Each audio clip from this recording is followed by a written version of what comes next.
오늘 우리에게 주신 하나님의 생명의 말씀은 신약성경 76페이지 마가복음 12장 28절에서 31절까지 말씀입니다.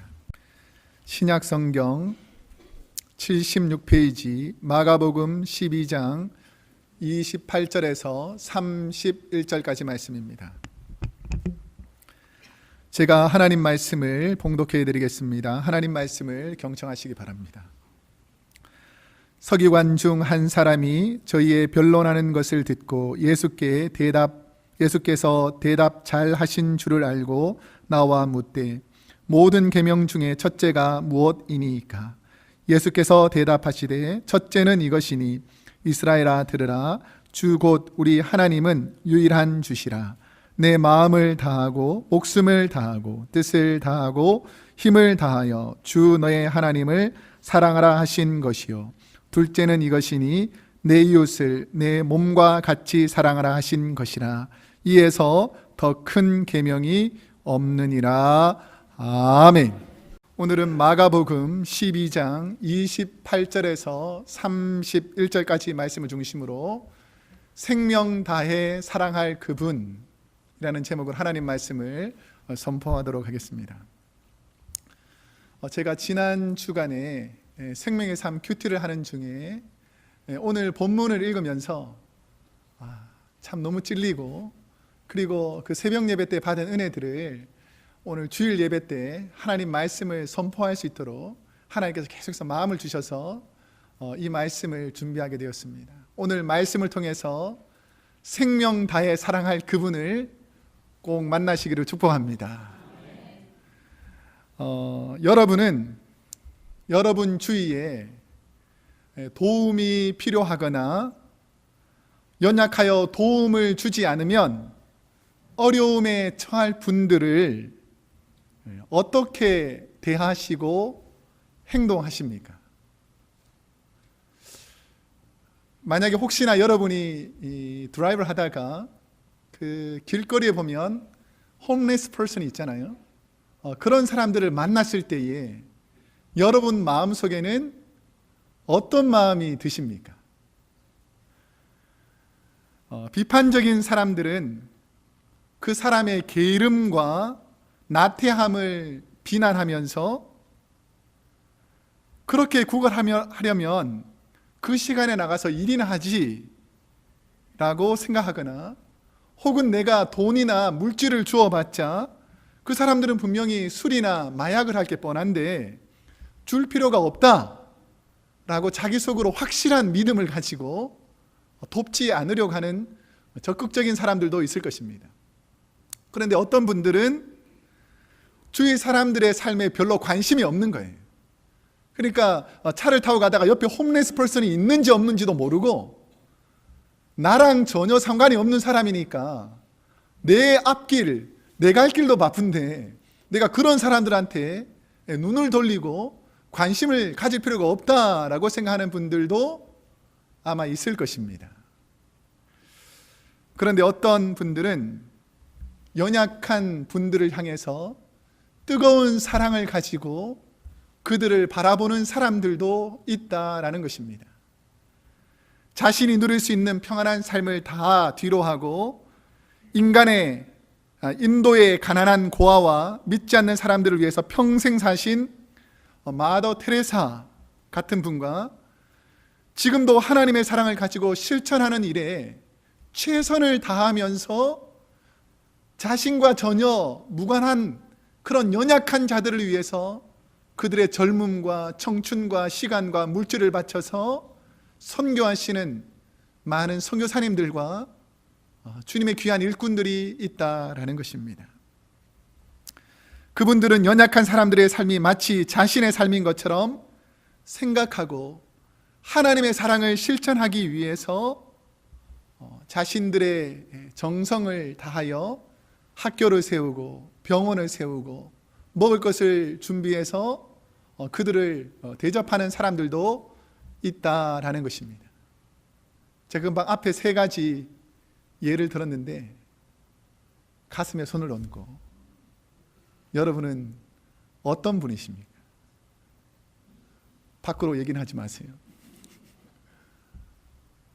우리가 생각해 보면 제일 마지막 세 번째라기보다는 은연중에 두 번째, 세 번째 부류의 사람들처럼 우리가 예수 믿는다고 하면서도 그렇게 살 때가 많다라는 것입니다. 오늘 본문의 배경은 예수님을 죽이려는 당시 기득권 세력인 대제사장, 서기관, 장로들이 예수님의 명성이 높아지고 참 진리를 전하니까 자신들이 가지고 있는 복과 다른 사람들에게 존경받는 그 기득권의 세력들이 사라질까 봐 예수님을 죽이려고 모의를 하는 그 스토리 중에서 예수님께서 예루살렘 성에 오르니까 예수님을 모함에 빠뜨려서 책을 잡아서 죽이려고 세 가지 질문을 합니다. 그 첫 번째 질문이 그 예수님께 와가지고 바리새파 그리고 헤롯 당 이 정반대되는 두 사람들이 예수님을 죽이려고 세금을 가지고 예수님의 그 권위를 공격합니다. 그 다음에 두 번째는 바리새파하고 사두개파가 늘 싸우는 그 논쟁의 거리가 부활이 있느냐 없느냐라는 문제로 늘 싸우는데 그 문제를 가지고 주님께 묻습니다. 그런데 이 두 가지 질문에 주님께서 너무나 탁월한 질문에 대해서 답을 하시는 거예요. 그러니까 오늘 세 번째 질문 중에서 그러면 성경에서 가장 큰 계명이 어떤 계명인가라는 것이 궁금해서 한 서기관이 묻습니다. 당시에 이 서기관은 어떤 사람이었냐면 레위 자손들이 세습을 했습니다. 그러니까 레위 자손들 외에는 서기관이 되기가 힘들었어요. 그리고 왕정 시대의 서기관이라고 하면 왕의 서적과 종교적인 율법서를 잘 정리하는 사람이었기 때문에 보통 사람이 할 수 없고 약간 성경의 지식과 전문적인 지식을 가진 사람들이 서기관으로서 하나님 말씀을 연구하고 정리하는 일들을 했습니다. 근데 시대가 바뀌면서 이 서기관들에게 어떤 권한까지 부여되었냐면 하나님 말씀으로 사람들을 잘잘못을 판결하다 보니까 그때 당시에 산헤드린이라는 공회가 있는데 사람들이 잘못하면 그 산헤드린 공회에서 잘못한 사람들을 판결할 때에 이 서기관들이 마치 재판관이 되어서 판결하는 기준이 성경 말씀을 잘하는 이분들에게서 판결을 받자라고 해서 그분들이 대부분 판결을 했습니다. 그러니까 많은 명예와 권력과 부를 가질 수 있는데 예수님께서 오셔가지고 서기관들이 해석하는 것과 전혀 다른 이것이 바로 진리다라고 깨달을 정도의 놀라운 말씀을 전하는 것을 보고 백성들이 서기관들의 말을 듣는 것이 아니라 예수님께로 확 몰리는 거예요. 그러니까 그때 당시에 기득권을 가지고 있던 대제사장, 서기관, 장로들이 예수님을 죽이려고 생각하면서 오늘 본문 세 번째 묻는 질문이 오늘 본문의 말씀입니다. 본문의 한 서기관은 예수님께 어떤 마음으로 묻고 있는가? 오늘 28절 말씀을 우리 한번 함께 읽어보겠습니다. 28절 시작. 서기관 중 한 사람이 저희의 변론하는 것을 듣고 예수께서 대답 잘하신 줄을 알고 나와 묻되 모든 계명 중에 첫째가 무엇이니까? 라고 묻습니다. 서기관들은 주로 성경의 난해한 문제들을 해석하고 연구하는 사람들이었습니다. 그런데 바리새파하고 사두개파가 바리새파는 확실히 부활이 있다라고 말하는데 사두개파는 부활을 보았냐? 부활을 경험한 사람이 있냐? 그러니까 현실적으로 경험하지 않는 것은 받아들이지 않는 사람들이었습니다. 그러니까 모이면 늘 이 문제를 가지고 싸우고 다투는 거예요. 그런데 예수님께서 이 부활의 문제를 아주 명쾌하게 정확하게 잘 해석하시는 것을 보니까 이제 서기관들끼리 모여가지고 자주 다투는 문제. 그러니까 성경에는 613가지의 율법이 있습니다. 그러니까 율법 중에서 어느 율법이 제일 큰가에 관해서 다투는 거예요. 그렇다 보니까 이쪽 판은 이것이 제일 큰 계명이다 라고 하면 반대판은 이것이 더 큰 계명이다. 그러니까 613가지 중에서 자기들이 생각하는 큰 계명을 가지고 서로 다투고 있는데 예수님께서 워낙 정확하게 잘 해석하는 것을 보고 오늘 예수님께 이 문제를 해결받으려고 온 겁니다. 성경에서 가장 큰 계명이 무엇인가? 저도 교회에서 성도님들이 가끔씩 뭘 물어볼 때가 있어요. 예를 들어서 성경에 관해서 좀 이렇게 심플한 거, 뭐 아브라함 아들 누구냐, 뭐 이런 거, 이삭, 뭐 쉬운 거 이렇게 물어봐야 되는데 진짜 어려운 거, 막 지금 성경학자들이 막 논쟁 중에 있는 거, 그것도 개인적으로 조용히 찾아와서 물어보는 게 아니고 여러 사람 앞에서 갑자기 확 물어보면 난처합니다. 난처해. 그러면 이 센스 있는 집사님이 옆에서 이렇게 말해주죠. 목사님께 너무 어려운 거 묻지 마. 목사님도 모르는 거 많아. 목사님이 성경을 다 알까요? 그렇지 않습니다. 우리가 알아가는 것이지 퍼펙트하게 성경을 알 수 있는 분은 우리 주님밖에 없죠. 성경을 가장 정확하게 쓰신 분이 주님이시니까 하나님의 말씀을 가지고 제대로 해석할 수 있는 분은 우리 주님밖에 없죠. 그런데 이 서기관들이 모여가지고 성경에서 가장 큰 계명이 무엇일까? 이런 것을 가지고 논쟁을 하기 시작했습니다. 그런데 풀리지 않다 보니까 오늘 주님께 와서 이 문제를 묻습니다. 자, 서기관들이 율법에서 가장 큰 계명이 무엇이냐라는 그 물음에 예수님께서 어떻게 대답하냐면, 자, 29절 말씀을 우리 한번 함께 읽도록 하겠습니다. 29절 말씀 시작. 예수께서 대답하시되 첫째는 이것이니 이스라엘아 들으라. 주 곧 우리 하나님은 유일한 주시라. 그 다음에 30절 읽을게요. 시작. 내 마음을 다하고 다하고 뜻을 다하고 힘을 다하여 주 너의 하나님을 사랑하라 하신 것이요 라고 말해줍니다. 이 말씀을 요약해 보면 어디에서 나온 말씀인가? 이게 신명기 6장 4절에서 5절 말씀을 쉐마라고 합니다.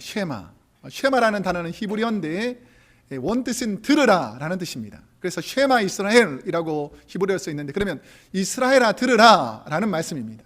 그럼 어떤 배경에서 이것이 나왔냐면, 모세가 애굽 땅에 살던 이스라엘 백성들을 다 출애굽해가지고 가나안 땅에 들어가기 바로 직전에 신명기라는 그 말씀을 통해서 가나안 땅에 들어갈 백성들에게 이렇게 말합니다. 너가 지금 이제 가나안 땅으로 들어가게 될 텐데 거기는 이방신도 많고 거짓도 많고 죄악이 많으니까 이스라엘아 잘 들어라. 너희가 앞으로 어떻게 살아야 되는지 율법의 가장 핵심이 되는 말을 내가 전해주겠다라고 모세가 설교하면서, 이스라엘아 들으라. 우리 하나님 여호와는 오직 하나님 여호와시니 너는 마음을 다하고 성품을 다하고 힘을 다해서 주 너희 하나님을 사랑하라 라고 말합니다. 그래서 그 말씀을 혹시나 이스라엘 백성들이 잊어버릴까 봐 모세가 신명기 6장 8절에서 9절에 보면 두 말씀을 더 덧붙입니다. 너는 또 그것을 손목에 메어 기호를 삼고, 그 다음에 내 미간에 붙여 표를 삼고, 또 내 집 문설주와 바깥문에 기록할지니라 라고 말하면서 말씀을 손목에다가도 꼭 붙여놓고 기록하고, 그 다음에 이마에도 붙여놓고, 그 다음에 우리가 오고 가는 그 길목이 있는 문설주와 임방에다가 오고 가는 곳에 잘 붙여놓고 기억하라는 거예요. 제가 2000년도에 그 신학대학원 다닐 때에 한 후원자가 있어가지고 졸업여행 그 여행으로 성지순례를 다녀온 적이 있습니다. 그 성지순례를 가보니까 그 통곡의 벽이라는 것이 있는데, 서쪽 벽에서 기도하는 사람들이 그 성경책에다가 올려놓고 막 젊은 청년들하고 어른들이 함께 기도하는데 평상시에 못 보던 것이 있는 거예요. 뭐냐면 손목에다가 뭘 이렇게 감아가지고 이렇게 통 하나를 가지고 있고, 여기 이마 앞에다가도 네모난 이 검은 통 같은 걸 이렇게 묶고 막 뭔가를 기도하고 있는 거예요. 그래서 저게 뭔가라고 물어보니까 그거에 바로 테필린이라는 것인데, 우리가 손을 많이 쓰잖아요. 그럼 손을 쓸 때에 손을 보면서 손에다가 뭐가 써 있죠? 너는 마음을 다하고 성품을 다하고 힘을 다해서 하나님 사랑하라. 이런 것을 늘 보다 보니까 테필린 안에 그 통 안에 그 말씀이 들어있으니까 손을 쓸 때마다 하나님 사랑해야지 라고 생각하고, 이마에다가 탁 이렇게 붙여놓고 그 통 안에다 하나님 사랑하라. 오고 가면서 늘 바라보는데 이 벽에다가 붙여 놓았던 것은 메주자라는 통이 있는데, 그 통에다 똑같이 하나님을 사랑하라 라는 글이 있었어요. 그러니까 이스라엘 백성들이 오고 가고 말하고 행동할 때마다 생각할 때마다 하나님 사랑하라 라는 말씀이 있었으니까, 그때 당시에 대제사장이나 서기관과 장로들이 말씀 중에서 제일 으뜸이 되는 말씀이 뭐라고 생각했을까요? 하나님 사랑하라, 이런 말씀을 하는 것이 당연했겠죠. 그런데 그러면서도 이분들의 입장에서 예수님을 보니까 예수님은 죄인들과 식사하고 세리와 창녀들, 병자들의 친구로서 먹고 마시는 주님을 상당히 못마땅하게 생각했다는 것입니다. 그런 그들의 마음을 아시고 주님은 그들이 생각하지도 못한 구약의 말씀에 더 강력한 말씀으로 하나님 사랑하는 것만큼 똑같은 크기의 더 큰 계명이 있다라는 것을 말해줍니다. 오늘 본문 31절 말씀을 우리 한번 한 목소리로 함께 읽겠습니다. 시작. 둘째는 이것이니 내 이웃을 내 몸과 같이 사랑하라 하신 것이라.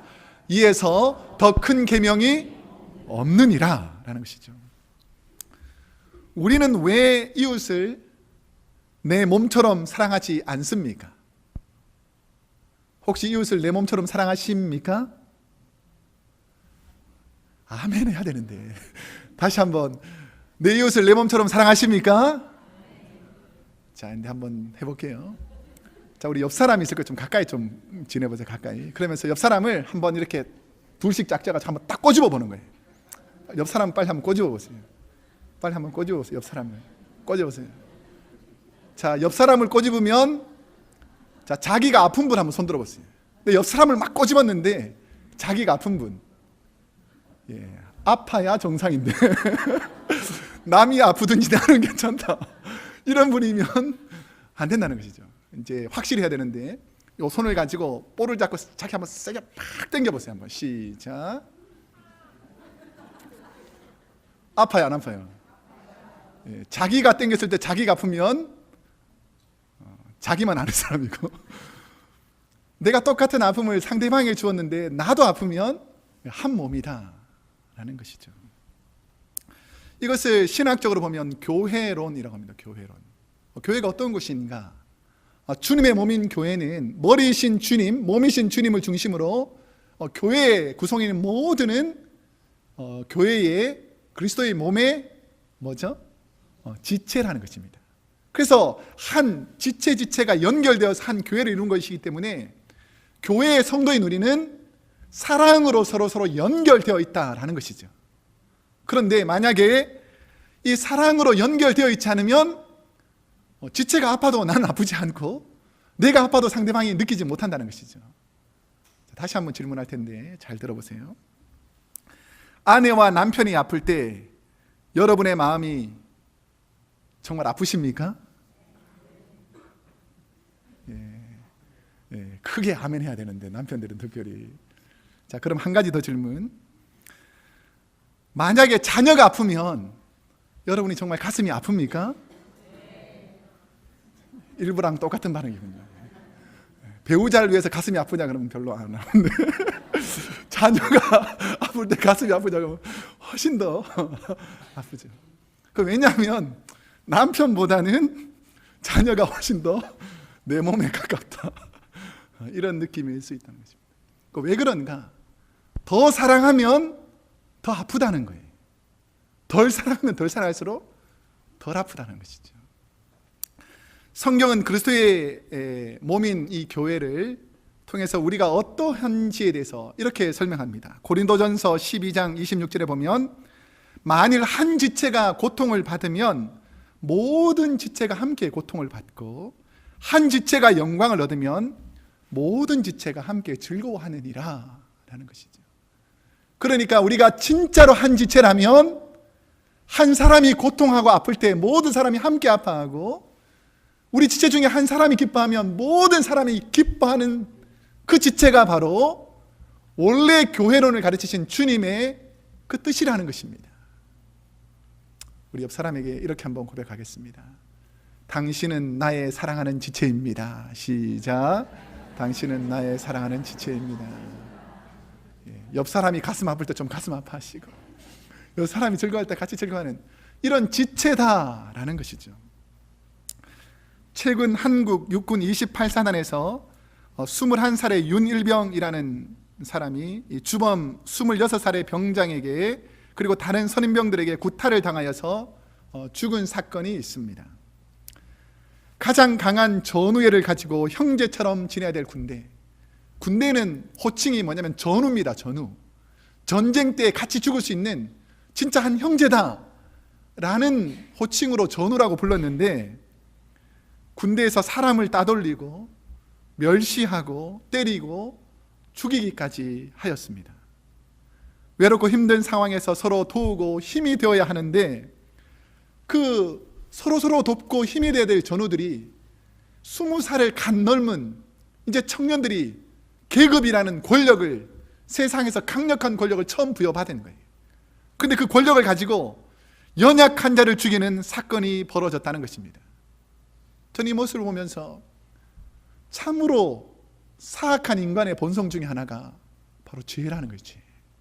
죄가, 악이 가득하면 그렇게 돌변할 수 있는 것이 바로 연약한 우리라는 것입니다. 그런데 그것보다 훨씬 더 안타까운 불쌍한 현실 중에 하나가 뭐냐면, 그 어느 하나 자신의 일이 아니라고 불의한 일을 진짜 억울하게 맞고 고문당하고 어려움 당하는 그 전우를 그냥 방관하더라는 거예요. 보고도 모른 척 하더라는 것입니다. 나랑은 상관이 없으니까 내가 괜히 끼어들기 싫다라는 것이죠. 그런데 그게 이슈가 되고 사람이 죽고 문제가 생기니까 이제는 자신이 마치 재판관이 된 것처럼 그 죽인 사람들을 욕하고 비난하면서 또 자신도 그 사람들을 죽여야 된다라고 말하는 재판관의 자리에 있더라는 것이죠.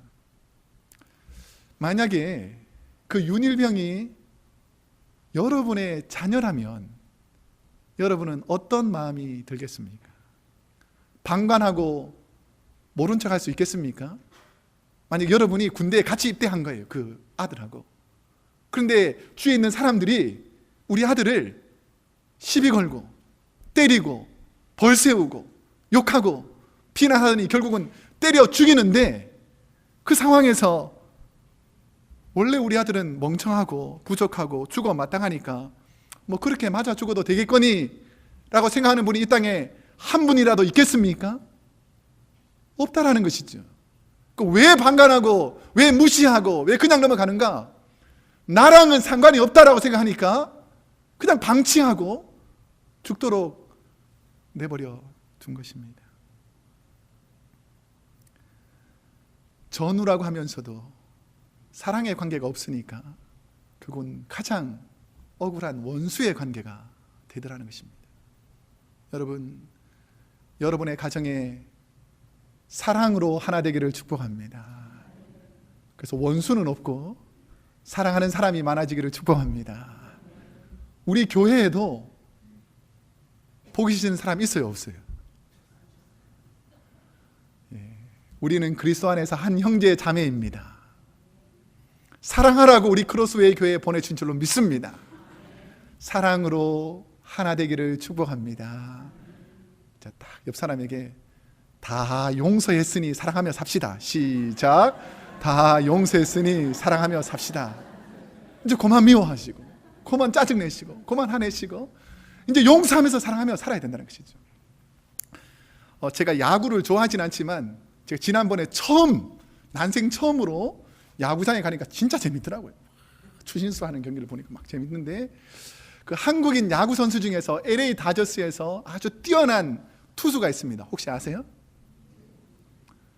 우리 교회 성도님들 다 기도하고 말씀 보고 성경 공부하고 뭐 시사적인 것을 잘 모르는데, 류현진이라는 13승을 거둔 아주 훌륭한 투수가 있습니다. 그런데 그 LA 다저스가 지난해까지는 참 못했었는데 지난해부터 아주 강력한 에이스가 등장했어요.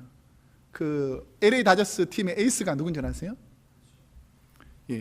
클레이튼 커쇼라는 선수가 있습니다.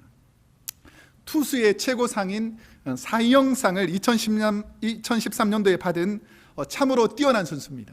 그러니까 지난해 하위권인 이 LA 다저스를 리그 1위로 만든 선수고, 연봉이 1,300만 달러, 그러니까 엄청난 연봉을 받는 26살의 젊은 나이로 지금 최고의 영예를 누리고 있습니다. 그런데 커셔는 고등학교 때부터 10년 동안 사귄 아내와 함께 2013년도에 신혼여행을 간 것이 휘황찬란한 휴양지가 아니고 기독교인들인 그들이 찾은 것은 아프리카의 굶주린 아이들을 위해 봉사로 간 잠비아라는 나라랍니다. 그곳에 신혼여행 경비로 사용할 그 모든 재정들을 모아가지고 그 잠비아 땅에다가 학교를 건립하고 옵니다. 근데 어느 날 갑자기 신혼여행 가서 딱 그런 마음이 생긴 것이 아니라 이 코쇼가 2011년부터 자기가 만약에 딱 공을 던져가지고 삼진아웃을 시켜서 다른 사람이 딱 이 세 번 못 휘둘러가지고 못 맞춰서 상대방이 딱 아웃이 되었을 때에 그때마다 100불씩을 그 아프리카 잠비아 땅을 위해서 기부를 하는 거예요.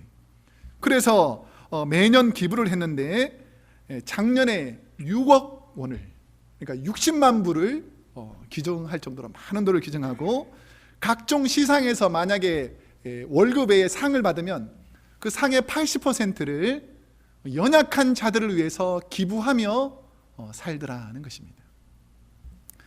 어떻게 그럴 수 있었겠습니까? 자기가 젊은 시절에 봉사활동을 갔던 그 지역에 나는 이렇게 잘 지내고 있는데 아프리카 오지에는 참으로 연약하고 부족하면서 내가 조금만 도와주면 어린아이들이 살아날 수 있고 가난한 자들이 회복될 수 있다는 그 환경을 보고 와서 내가 조금 돕는 그것이 그들의 생명을 살리고 영혼을 살 수 있다는 그것 때문에 꾸준히 봉사하더라는 것입니다. 우리 교회 모든 자녀들이 그렇게 되기를 축복합니다. 지금 우리는 집중적으로 기도하는 한 가지 기도 제목들이 있습니다. 우리 교회 자녀인 강성묵, 윤지영 집사님의 딸인 주디라는 자녀가 어려움 중에 있습니다. 우리 잘 모르시는 분들을 위해서 제가 잠깐 설명해 드리겠습니다. 우리 2부 예배 때 보면 제일 왼쪽 편에 키 큰 자매, 그리고 오른쪽 성가대 제일 끝에서 찬양하는 그 형제의 큰딸 16살 된 자매입니다. 제가 지난주에 찬양을 하러 오지 않아서 한 자매님, 옆에 있는 자매님에게 왜 오늘 안 오셨습니까? 라고 여쭤보니까 딸이 갑자기 몸이 안 좋아져서 병원 응급실에 갔다라는 말씀을 하시더라고요. 그래서 제가 2부 예배를 마치고 바로 제 사무실에 가서 주영 자매에게 전화를 해봤어요. 무슨 일이 있는가? 그랬더니 엉엉 울면서 아이가 말을 못하고 내가 무슨 말을 해도 알아듣지 못한다라는 겁니다. 그래서 무슨 일인가? 라는 걱정이 되는 마음으로 계속 기도를 하면서 점심시간을 보냈어요. 그리고 이제 새가족 성경부가 있어서 공부를 하고 있는데 전도사님이 급하게 쪽지를 보낸 거예요. 그래서 성경부 시간에 받아보니까 16살 아이가 뇌출혈이 나가지고 지금 응급하게 수술하지 않으면 어려움을 당할 수 있다라는 겁니다. 그래서 이제 그 말을 듣고 계속 기도하다가 그날 오후에 우리 운영위원회가 있었기 때문에 또 운영위원회 모임에서 오늘은 급한 사항들만 빨리 해결하고 끝마치고 그 자매를 위해서 우리가 방문해서 기도하러 갑시다 라고 해서 우리 성도님들이 여러 명이서 갔어요. 그래서 우리가 함께 예배를 드리면서 하나님께서 반드시 치료하실 것이다, 하나님 도와주실 것이다 라는 기도를 드리고 그냥 갈 수가 없어서 우리 성도님들을 먼저 보내고 저랑 저희 아내하고 그 부부가 같이 3층에 다시 있는 그 중환자실에 올라가니까 그 담당 의사가 설전인 중에서 가장 급하게 수술해야 되니까 설전이 온 거예요. 그래서 이제 반바지 차림으로 왔는데 이 아이의 상황을 설명하는 것입니다. 이 아이의 병명이 뭐냐면 뇌 동정맥 기형, 그러니까 brain AVM이라는 병이었는데 뇌혈관의 귀형으로 핏줄이 생긴 겁니다. 그래서 뇌혈류가 모세혈관을 거치지 않고, 그러니까 동맥과 정맥에서 모세혈관을 거쳐서 이렇게 피가 압력이 약해져야 되는데 바로 연결되어 있기 때문에 동맥 내의 높은 압력으로 이 정맥으로 전달되어서 뇌에서 핏줄기가 터졌다라는 것이죠.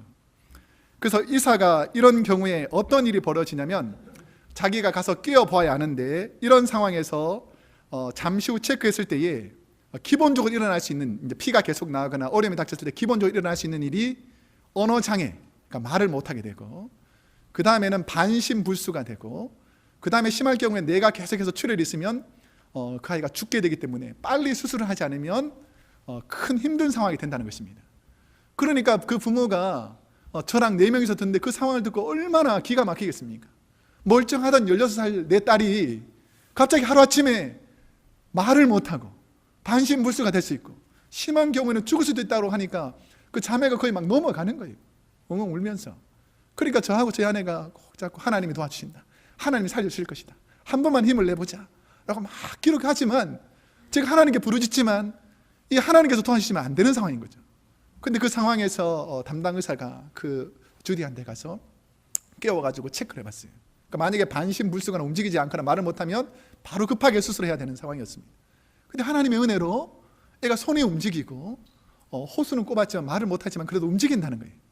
그러니까 담당 의사가 큰 고비는 지나갔구나. 그래서 밤 12시에 CT를 촬영해서 피가 계속 나오지 않으면 수술을 당장 하지 않아도 된다라는 그나마 감사한 얘기를 들었어요.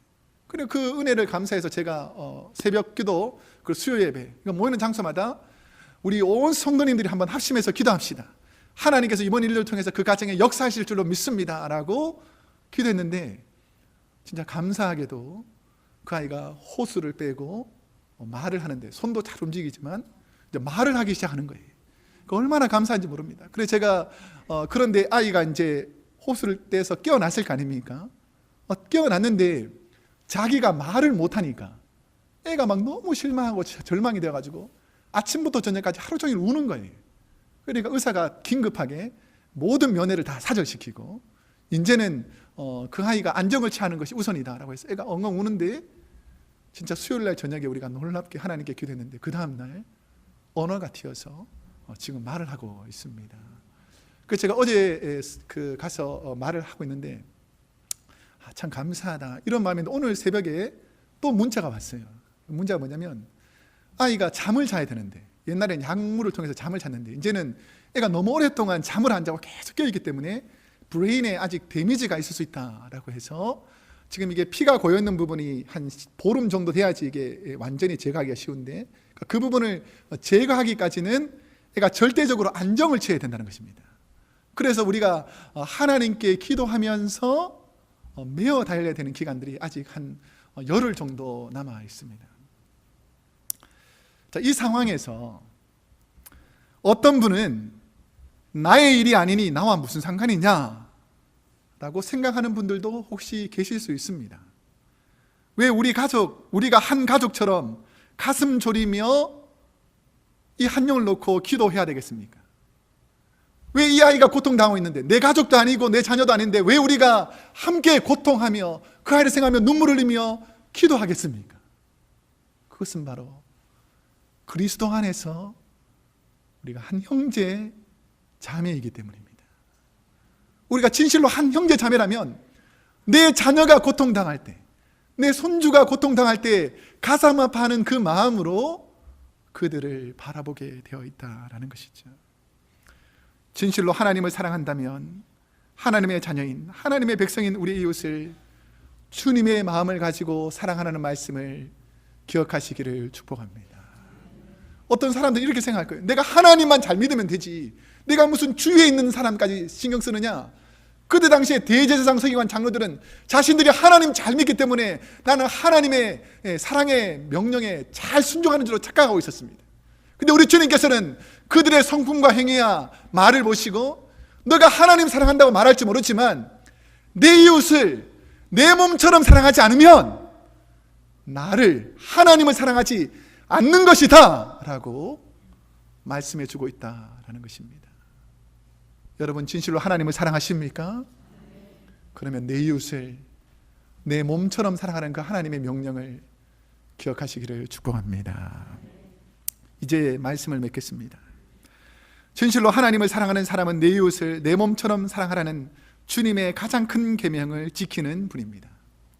오늘 저희 교회에서 멕시코 티juana의 선교를 떠나 귀한 선교 사역을 하게 될 것입니다. KM과 EM과 유스의 자녀들이 이번 수요일부터 토요일까지 멕시코로 선교를 떠납니다.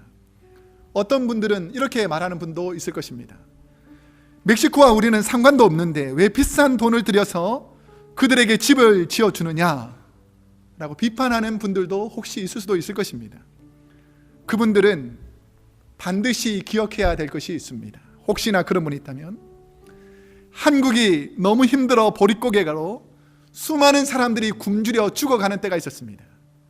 그때 우리 하나님께서는 우리에게 은혜를 주셔서 우리 한민족에게 서양에서 귀한 선교사님들을 보내주어 가지고 학교를 짓고 병원을 짓고 많은 도움을 주었기 때문에 그 많은 후세들이 오늘 전 세계에서 하나님의 복음을 전하는 능력 있는 한민족이 되었다는 사실을 잊지 않기를 축복합니다. 하나님이 우리에게 사랑을 베풀어 주지 않았다면 우리가 이 자리에 없었던 것처럼 지금 고통하는 그 자들에게, 그 연약한 분들에게 우리가 가서 사랑을 전하지 않으면 안 되기 때문에 하나님께서 우리에게 사명을 주셔서 우리도 부족하고 어렵지만 더 큰 정성을 모아서 그들을 돕는다는 것입니다. 어떤 분은 내가 가는 것도 아니고 나의 자녀들이 가는 것도 아니니 나와 상관이 없다라고 생각하는 분들도 있을지 모르겠습니다. 그런데 진실로 나를 위해 십자가에서 돌아가시면서 나를 용서하시고 사랑하신 주님을 사랑하는 사람은 주님의 명령, 내 이웃을 내 몸처럼 사랑하라 라는 그 명령을 지키기 위해서 우리를 대표해서 가는 그 귀한 단기 선교사들, 우리 교회에서 파송하는 이 4일간의 선교사님들을 위해서 합심해서 기도해야 하는 것입니다. 지난 주간 목회자로서 또 아니 주님의 복음을 전하는 한 사람으로서 저의 마음을 찌르는 찬양이 있었습니다. 천사의 말을 하는 사람도 사랑이 없으면 소용이 없고, 입술로는 천사의 말처럼 화려한 말을 한다 할지라도 내 안에 사랑이 없으면 아무것도 아니라는 것이죠. 심오한 진리를 깨달은 자도 울리는 징과 같네. 성경의 놀라운 지식과 지혜를 아무리 많이 깨닫다 할지라도 내 삶으로 실천하지 못하면 그것은 울리는 징과 같은 소리라는 것입니다. 하나님 말씀 전한다 해도 그 무슨 소용이 있나? 사랑이 없으면 소용이 없고 아무것도 아닙니다 라는 찬양인데요, 우리 한번 이 찬양을 함께 부르면서 내 안에 진짜 사랑하는 마음을 가지고 우리 주디, 매튜, 우리 백승호 집사님, 그리고 우리 샘 집사님, 샘황 집사님, 그리고 샌디 집사님, 우리 김용국 집사님, 그 외에도 육신의 질병으로 고통당하는 모든 분들을 우리 입술로만 사랑하는 것이 아니라 진실로 사랑하고 격려하는 마음으로, 내가 진짜 하나님의 사랑을 가지고 사랑하는 마음으로 우리 찬양을 부르고 합심해서 기도하겠습니다.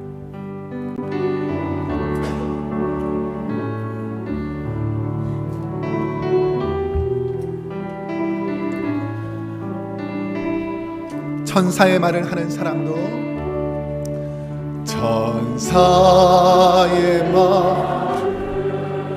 하는 사람, 사랑이 없으면 소용이 없고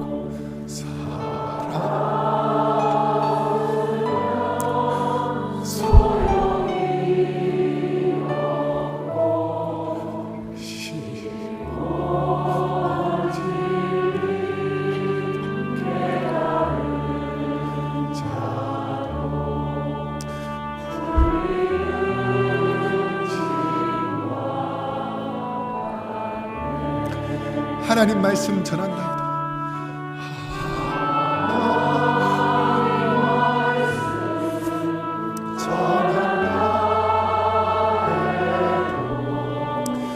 그 무슨 소용 있나? 사랑 없으면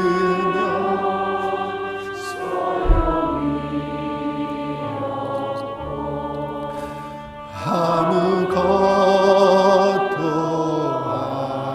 아닙니다. 진리를 보고 기뻐합니다. 진리를 보고 기뻐. 주님의 말씀을 진리로 알고 꼭 깨달아 실천하기를 원합니다. 물에 와사시 금지야. 왜 우리가 돈을 들여 전도해야 되냐고 말하지 않기를 원합니다. 든 것 믿고 바라는 삶 모든 것 덮어 주네. 하나님 말씀 전한다 해도 하나님만, 우리 입술로 하나님을 말해도 진실한 사랑이 없으면 소용이 없다는 것입니다. 그 무슨 소용이 있나, 사랑 없으면 소용이 없고 아무것도 아닙니다. 이 시간 한번 조용히 눈을 감고, 그 고통당하는 자녀가 만약에 나의 자녀라면 나는 어떻게 할까? 하루아침에 찾아온 이 비극과 같은 참혹한 상황 가운데 빠져있는 사람이 바로 나라면 나는 어떻게 하나님께 매야 될까? 그 누구도 나를 위해서 위로할 수 없는 이 상황 속에서 내가 어떻게 할까라고 낙심할 때에 우리 주님은 우리 크로스웨이 교회 성도님들을 우리 형제 자매라고 불러주시고 합심하여 기도하는 자리로 불러주셨습니다. 우리 한번 지금 고통 중에 있는 그 가정들을 위해서, 우리 주의 어렵고 힘든 상황에 있는 분들을 위해서 우리 합심해서 부모의 마음으로 통성으로 하나님께 기도하며 나가겠습니다. 기도하겠습니다. 하나님 아버지, 하나님 아버지, 우리가 하나님께